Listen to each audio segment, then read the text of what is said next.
frustrated, Daniel, this evening, is that correct?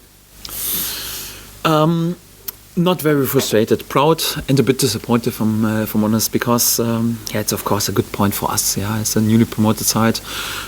Second game within 3 days. It's even a bit more difficult for such a side with not that depth in the squad, and we have to invest in each and every game a bit more, and sometimes even a bit more, or a bit easier for the top clubs to rotate and also to play these games, then to come away against a top club who was in the Champions League final a few months ago, with a world-class experienced coach with top-class players who are in a decent run of form and fighting for the Champions League positions. To go away with 1 point is without any doubt a good point and a good result, but we're also a bit disappointed because, again, some crucial decisions went not in our favor, and also we conceded that late in the game, and also I would say a bit that unnecessary, that you're also a bit disappointed that we were not able to win all 3 points, but it doesn't take anything away, just that I have to praise my players today for this performance, and especially in the first half, and for great spirit and great fighting spirit and great commitment and great desire in the second half, and for that I think it's a good point for us. Opinion on this last goal there? Well, it's difficult. At the moment, I'm asked each and every week for VAR decisions. Just a general thought, perhaps. Yeah, my feeling is VAR should help to make the game more fair. Yeah. And last week we played a game against Aston Villa when we conceded the goal out of a clear and obvious mistake of a referee because he gave throw in the wrong direction, and out of this situation, without touching the ball, we conceded 10 seconds later a goal, and it was not allowed to overrule this by VAR. I was told 10 seconds you could have defended it, no chance. So it was a clear and obvious mistake. In this case, VAR would have made the game more fair. I think today it was a situation when you watch it back without a line. I think you ask one people would say it's no offside, because my player starts 1 yard more or less behind the player of Tottenham. The referee who was in charge at Aston Villa was today our VAR referee, without judging it, just to mention it because it's a fact. And my gut feeling was anyhow when this scene was watched back that we'll find perhaps at any moment with the technology any point where we could put a line in the scene when you see Timo Pukki is 1 inch offside. I can't influence it. I have to accept this, but my feeling is such decisions are not in the sense of the game. We have this rule. Once when we started to have the rules for this game, it was more like we want to support offensive game. We want to support the attacking player. So we have the rule. In doubt, you give it for the attacking player. I think this was more or less like when 100 people watch the scene back, 100 people would say it's definitely onside and no offside. We found any point when I'm not sure if this line was really drawn when exactly in the moment when Mario Frančić touched the ball. Perhaps it was. I can't influence it.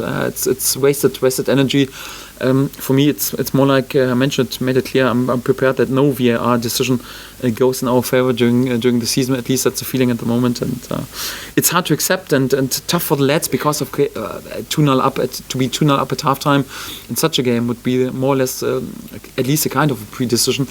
So we have to accept that it's just 1 point, and it is like it is. Are you pleased with the attitude of your players after that moment? Because it must be it's a new thing they've never experienced before, this high and low. Is it something you have to talk with them about in training to be prepared for that? Absolutely, and also proud with our whole stadium because everyone was excited, was celebrating a great goal. Timo Pukki was relieved after he was not able to score in the last 2 games, and everyone was buzzing, and then to get this, I would call it a bit like a sucker punch anyhow for the whole stadium, for my players. It's not easy, but I think we react in a perfect way, and also the supporters, the whole stadium tried to back us in this moment, although everyone was annoyed from this decision. We can't change it. It's a fact that VAR is used in this way. It's not up to me to judge if this is in the sense of the game. If this is fair, I have to handle anyhow the rules, and this is what I have to make out of it. Just to clarify, Daniel, I mean, you had some guidance because there was a lot of speculation it might have been when he came back on side, but it was actually the moment when Frančić passed the ball. That's when he's deemed to be offside. Yes, there we found anyhow a line when line was drawn anyhow with a nice pen. Anyhow, he was then 1 inch perhaps offside. Any issues with the handball on Jamal Lewis that ultimately led to Eriksen's free kick? At least it's probably no clear and obvious mistake. I think there was a knock against Jamal. So my feeling was the referee wants to play further on, and the assistant referee was there and give him the signal. It was a handball and it was a free kick. I think the referee was closer to the situation. I'm not sure why then in this situation his referee overrules him. Anyhow, I had also problems with a few decisions of this referee in the first half, if I'm honest, with a few offside and free kick and throw-in decisions. Yeah, but probably you can give a free kick in such a situation. Yeah, I didn't watch it back 10 times so far, so no, I don't want to complain anymore, so all okay. As a result like that, underline that inside the group, you and your players still believe it is possible you can get out of the situation you're in? Absolutely, because I think our first half performance was fantastic. We totally deserved to be in lead at halftime. In the second half, you could feel we were tired. So. And we were struggling a bit, but in this second half we showed great resilience and great steel and commitment and also defensively a pretty good structure. And of course we were a bit disappointed that we conceded then the penalty situation out of a counter.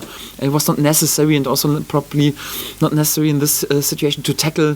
And Harry Kane, of course, world-class striker, pretty experienced lad. He used the situation then to create a penalty, and he was then clinical from the point. I think it was a bit due to being tired at this moment. Was not easy for my centre backs right now. They're just both coming back after a long-term injury, and then difficult for them to play 2 games within 3 days. But I was happy with them that they went through all this 97 minutes, because we had no other options today. And for that, yeah, it was tough to handle the situation today. But I think we showed great commitment, and for that I just have compliments from the players. Great attitude, great commitment, and if you go further on with this spirit, but also with these performances, then we'll still definitely have a chance.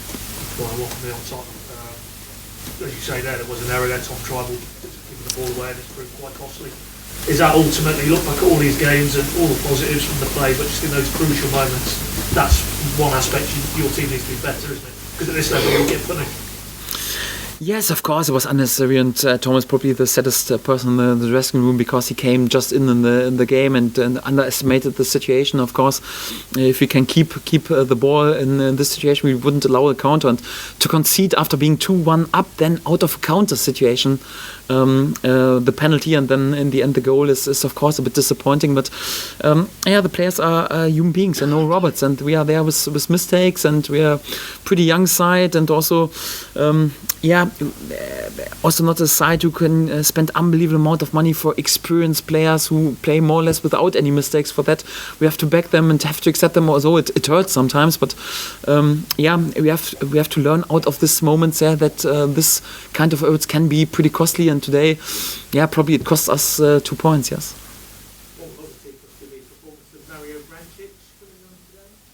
Yes, I was pleased with him. He looked really sharp and also experienced. Was there, of course, with a great goal. We had many winnings off the ball. Played smart passes. So sadly we had to take him out after he got a knock in his head, and it was a bit like a headache. So I don't think it's a concussion or whatever. But hopefully he can recreate pretty soon. That we have him available also for the game against Crystal Palace.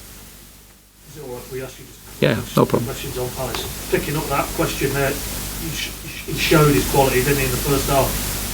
He's not had a great run with injuries, but can he be almost the difference for you maybe in the second part of the season? Because there's no doubt at this level he has the ability to see a pass, to take a goal. He showed a lot of composure with his finish.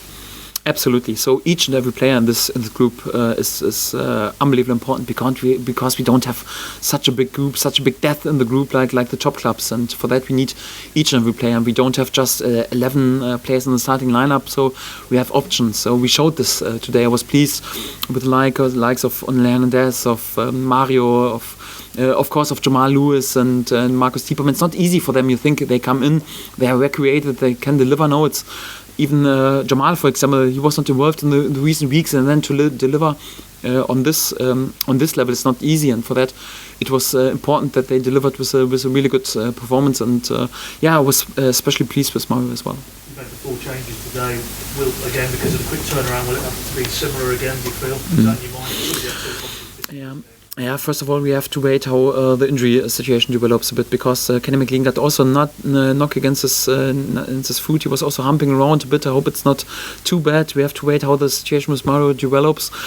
In general, it was today the second game within 3 days, and it's never healthy to rotate on 10 or 11 positions. But we got the feeling, okay, the mix of 4 changes, it's a good choice today. Thank God we've got 2 days more right now to recover, and it's possible to play all 4 or 5 days on this level there. Professional athletes, it's not a problem.